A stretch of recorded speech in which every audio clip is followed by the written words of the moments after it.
Oh,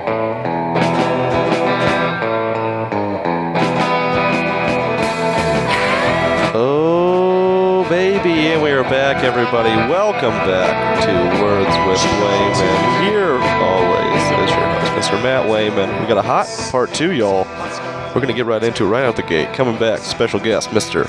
James Hamilton, everybody. Welcome back. Part 2. Happy to be back. We put part 1 out to the critics. They came back and they said, we're going to bring him back for part 2. Yeah, I got renewed. You got renewed? Play your cards, or maybe part 3. You come back in town anytime soon. We can do a part 3. Yeah. Anytime you come back. We were talking before about your kind of starting off in improv and getting into that mind. Eventually ended up teaching improv and doing that, and then eventually finding stand-up after that. I think we left off talking about how freeing stand-up was and how it is so much different. Where do you foresee your stand-up career going?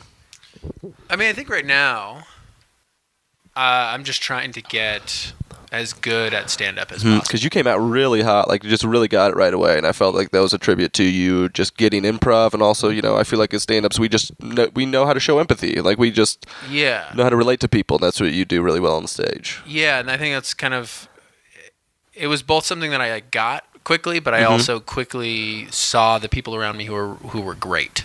Oh, and I was like, I want to be able to do that. Yeah, because going up on stage and making people laugh is one thing, and then seeing somebody absolutely destroy is something completely different. Yeah, and seeing somebody who's able to like just control the weather in the room to the extent that like they can, take somebody on like a poignant turn, or they can like say something. Try to teach a little bit, Yeah, or they can say something like incredibly inappropriate, but we like trust them to the point. Oh, because you like them. Yeah. You buy into their character. And I just was like, God, the ability, like that craft.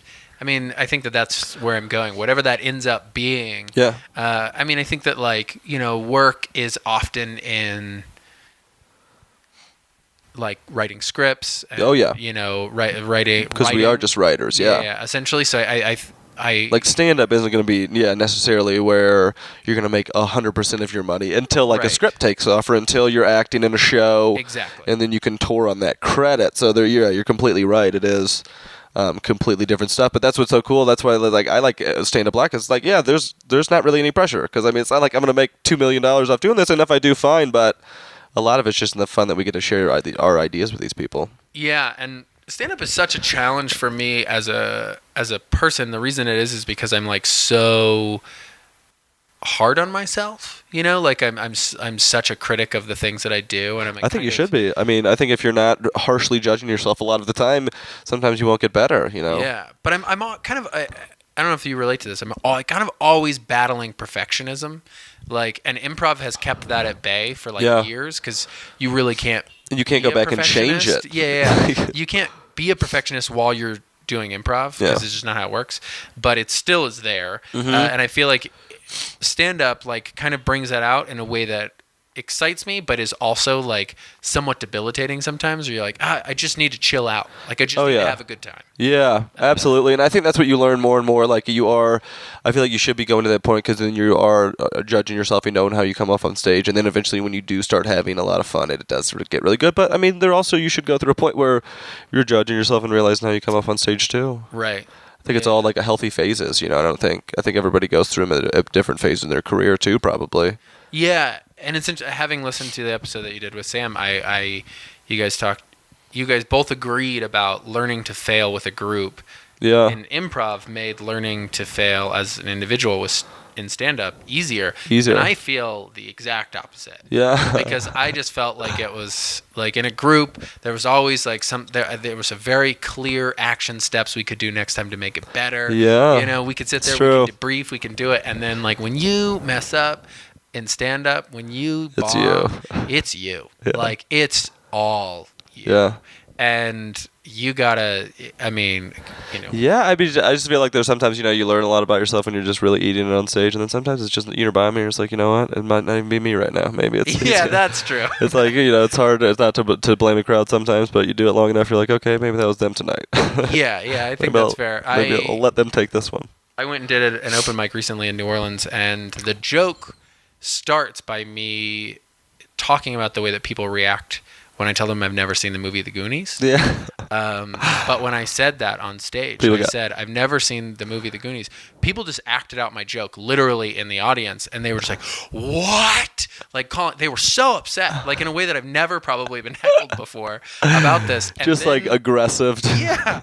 And then when I went on to do a joke about the way that people respond, it was like a complete de-heighten off of what people had literally just witnessed. So that was one of those moments where I was like, that was me. No, that wasn't me. That was the fact that somebody had just watched The Goonies for 2 days in a row and got really... Yeah. That's hilarious. But then you also know that you can get that reaction out of that joke, so it'll change the way that you ever do that joke. Yeah, that's true. Yeah, I will always... I did that joke one time, and everybody... And I got beaten up. Or, like, it changes the way that that joke is to you now. Yeah. For sure. Which is funny, too, the feedback of the crowd being that second improv player in some senses, or like that team aspect of it all. Yeah, for sure. I think that that's a huge part of it, is like learning to listen in that way with the audience and where they're at and how you respond and move back and forth. And when you start to tap into it like it's improv, it like unleashes a whole new I'm sure like thing. You found it on stage, like when you just go on something and you're riffing on it a little bit and then it's going really well and then it's like, king of the world, it's the best. Oh my god, because it's stand-up. It's like so much reassuring when they're really into it. Yeah. And it's funny because I love doing stage sketch, like just you guys do sketch fests all the time. You guys travel around the country doing really, really well at them. Yeah, and I love doing that because it's like the sweet spot between improv and where there's laugh. Yeah, because like we stick to script. We're pretty precise group. Yeah. Like we don't stray, but we also know how to work it in a way, like there's the improv, a comfort zone in there that's like I'm listening but I know what I'm going to say next, and I love doing like I don't do a lot of stage sketch haven't in the last couple months, but like that's like our bread and butter. Like when we go to super gratifying. Yeah, it's so gratifying. Like when we write a sketch on the agency that works, it's like, oh god, this is the best, just because it's something that they know that you wrote and sat down and punched up too. So it's like there's a lot more pressure on it. And it just, you can tell in the crowd when they're listening to it. Oh yeah. I mean, it's like the listening of an improv show with the anticipation of like a stand-up show. Yeah. But like people, It's the best. When you sit down, because you do write a lot of sketch, when you sit down to write sketch, do you just sit down and you're like, here's an idea? Do you come with an idea or you just force one?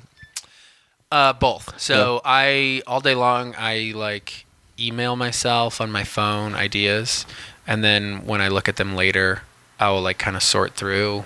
Put 2 or 3 of them together if you want. I'll put them together. I'll be like, this is going to be a stand-up joke, or this is going to be this is going to be a sketch, or this is going to be nothing. Because I feel like my hardest part with sketches when I sit down to write one, it changes completely from what it ever started off to be most of the time. Yeah.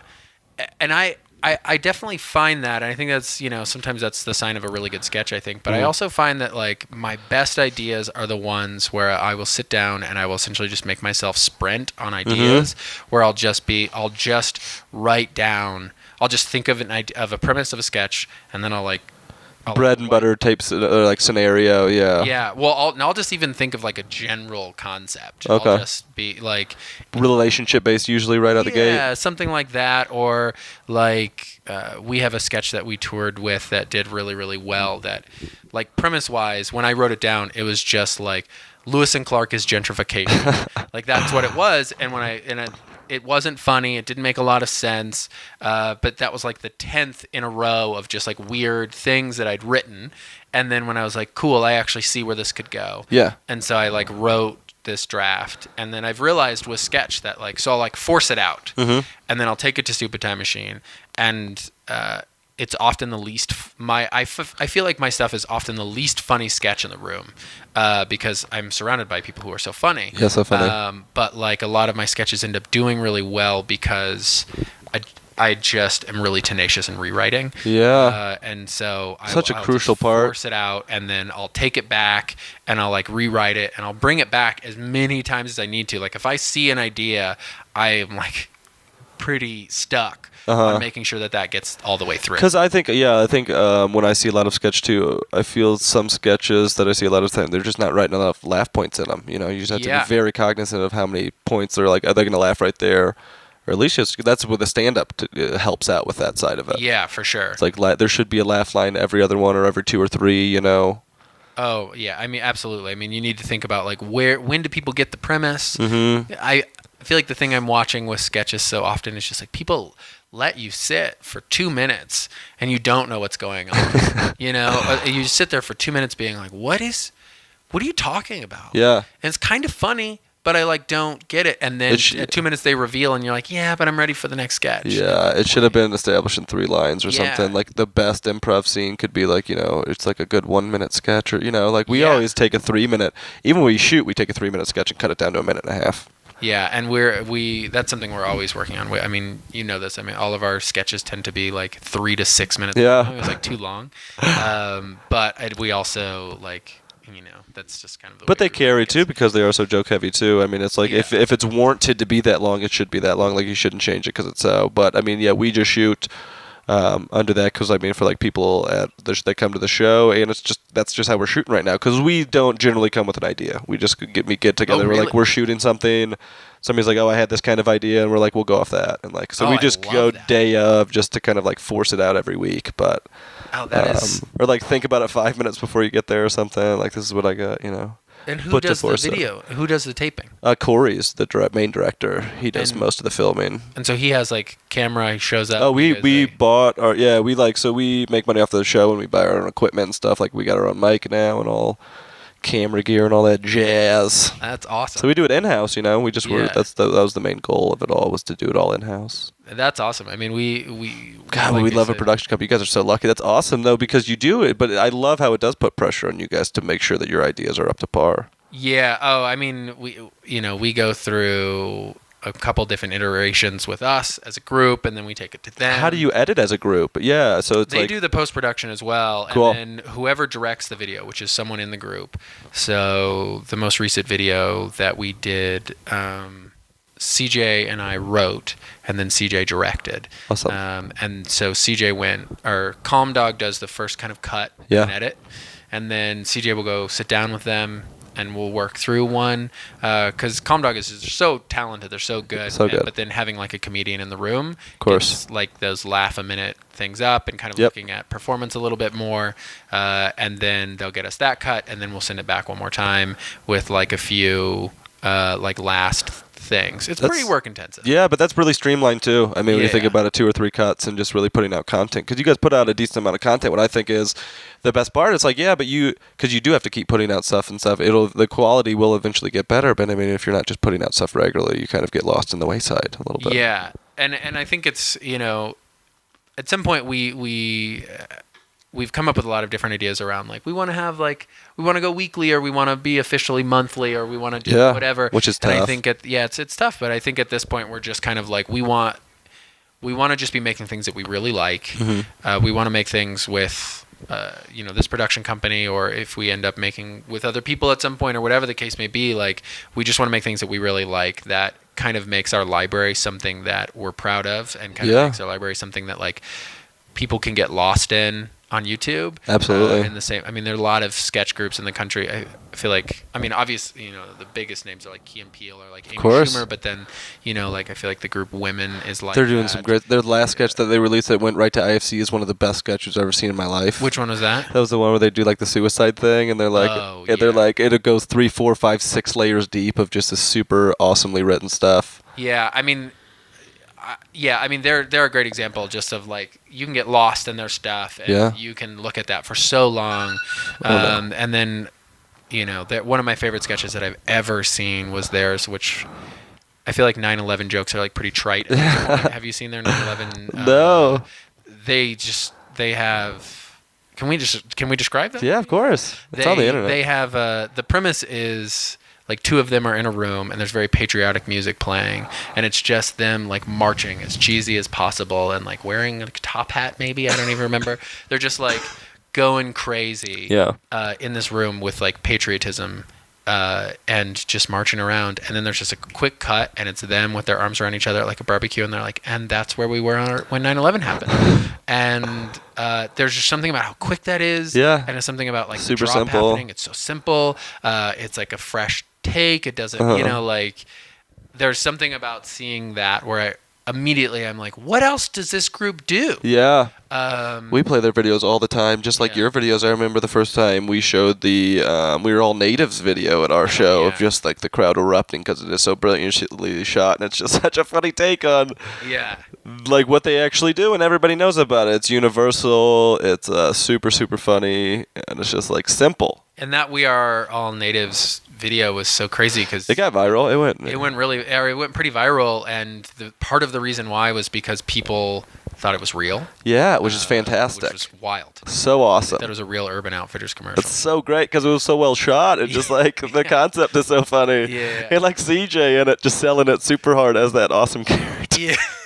I watched it like 4 times in a row, right? I was like, this is it. But it's like you see that now, you're like, okay, now that affects what I do now from here on out. Oh, for sure. Which is so cool to see that you guys are putting out this high level of content and just like keeping it up, because you can put it out for a while, but it's all about consistency and making sure it's happened. Well, yeah, for sure. I want to thank you for coming. That has been it. You want to give your plugs real quick just to make sure that everybody knows? Sure. So you can find me on Twitter at the Jam Ham. The Jam Ham. The Jam Ham. And then all Stupid Time Machine stuff is at stupidtimemachine.com. And cool. You can find show dates and videos and whatever else. All this stuff. Check it out online, everybody. Follow us on Twitter at Words With Wayman and on Facebook, Words With Wayman. I want to thank you all for listening. James, I want to thank you for being here. Hey, thank you. And we thank everybody again. We're just going to give the thanks out to the Lord, to my dog for being quiet, to the people outside for not throwing up when we're recording. We will see you guys soon, and thank you again.